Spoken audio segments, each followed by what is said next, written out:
Müslüman adam Allah'a ve Resulullah'a imanı ba adam qıssagda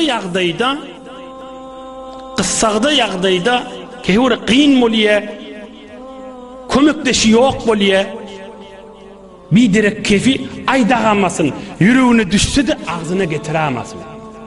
Ýüregine düşýärlige şeytan oklaýar. Hamana bir adam qıssanyp pul gerek bolup duqa, hiç kimde qar bermän nuqa, şeytan ýüregine oklaýar. An Hudaý saň asmandan pul ýagdyrmady, çykdy öber dinden. Bolmady ki, ýadyna salmaýar, bir geçip gider. Gülen galmaz, aglan galmaz, cennet jawidanyň bolar, kıyamat hesap kitabyň ýeňil bolar, ýa ýok bolar.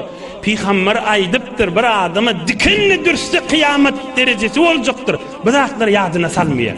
Fakat ýadyna salýar, bir din sana hiç tak etmedi. İslam dik gezipsin, sana zat peydası olmadı. Çıktı över diye La ilahe illallah, La ilahe illallah, Allahümme salli ala Muhammed ve ala ali Muhammed zikr etti, o şeytanın vasvasasını çıkar kalbinde.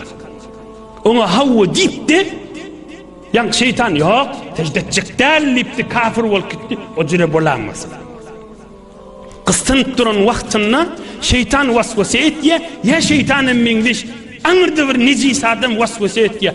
La ingat namaz okuydun, ne mollu senki diye. Ohum şuna havva berip de bir din, bir iman olup ahiret sarayında kaşın boş gidamasın. Hemmemize mekan ders.